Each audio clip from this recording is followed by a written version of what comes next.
মরুভূমি তপ্ত বালু, চারিদিকে পানির কোনো অস্তিত্ব নেই, মাইলের পর মাইল বিস্তীর্ণ ধুধু প্রান্তর। অথচ এমন প্রতিকূল পরিবেশের মাঝেই 400 বছরের বেশি সময় ধরে সবুজ হয়ে দাঁড়িয়ে আছে একটি গাছ। বাহরানে এই বিস্ময়কর গাছটি পরিচিত ট্রি অফ লাইফ নামে। প্রতিদিন রহস্যময় এই গাছটি দেখতে ভিড় জমান দেশ বিদেশের পর্যটকরা। প্রিয় দর্শক, এ নিয়ে বিস্তারিত বাহরাইন থেকে জানাচ্ছেন নাজির আহমেদ। বিশ্বের উষ্ণতম ও স্বল্প বৃষ্টিপাত প্রবণ দেশগুলোর মধ্যে অন্যতম বাহরাইন।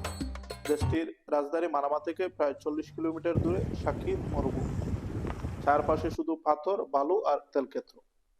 এরকম একটি পরিবেশে উত্তপ্ত মরুভূমির বুকে দাঁড়িয়ে আছে ট্রি অফ লাইফ। স্থানীয়ভাবে এটি পরিচিত শাজারাত আল হায়াত নামে।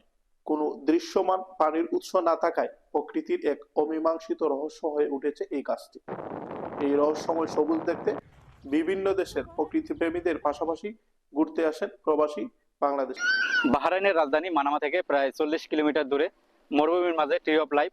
জায়গাটা অনেক সুন্দর এবং অবাক করার মতন। হচ্ছে বাহরাইনের অন্যতম এবং পুরনো একটা গাছ, যেটার বয়স হচ্ছে প্রায় 450 বছর। এখানে এই বাহরাইনের এই মরুভূমিতে গরমের মধ্যে এই গাছটি একেবারে অক্ষতভাবে দাঁড়িয়ে আছে, এটা হচ্ছে অন্যতম একটা নিদর্শন।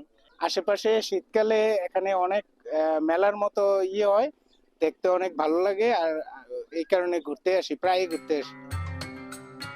প্রসোফিস সিনেরারিয়া প্রজাতির প্রায় 32 ফুট উচ্চতার এই গাছটি 400 বছরেরও বেশি সময় ধরে চরম প্রতিকূল পরিবেশে টিকে আছে। বিজ্ঞানীরা এখনো নিশ্চিত নন গাছটির শেকড় মাটির কত গভীরে গিয়ে পানির সন্ধান পায়। আমি মাঝে মাঝে এই গাছটা দেখার জন্য এখানে ঘুরতে আসি, এবং আমার স্কুল, বাংলাদেশ স্কুল বাহরাইনের অনেক শিক্ষার্থীরাও এখানে এই গাছটাকে দেখার জন্য ঘুরতে আসে। সাথে সাথে এই স্কুলের অনেক অভিভাবকও এই গাছটাকে দেখার জন্য এখানে আসে। তো আসলে সত্যিকার অর্থেই আল্লাহ তাআলার অনেক বড় একটা নিদর্শন এই গাছটা। এই প্রতিকূল পরিবেশেও এই গাছটা যে এরকম একটা মরুভূমির মধ্যে টিকে আছে, এটা সত্যি একটা আশ্চর্যের বিষয়। কোনো এখানে পানির কোনো উৎস নাই, এবং মানুষ প্রত্যেক দিন শত শত মানুষ এখানে এই গাছটাকে দেখার জন্য আপনার আসে। ইউনেস্কোর সম্ভাব্য বিশ্ব ঐতিহ্যের তালিকা থাকা এই গাছটি শুধু বাহরাইনের গর্ব নয়, বরং সারা বিশ্বের প্রকৃতি প্রেমীদের কাছেও এক বিস্ময়। দীর্ঘায়ু ও প্রতিকূলতার মধ্যেও টিকে থাকার প্রতীক হিসাবে স্থানীয়দের কাছে বিশেষ মর্যাদা পেয়েছে ট্রি অফ লাইফ। প্রকৃতির এই রহস্য দেখতে প্রতি বছর হাজার হাজার পর্যটক ছুটে আসেন এখানে। Nazir Ahmed, channel I, Bahrain. Apurba.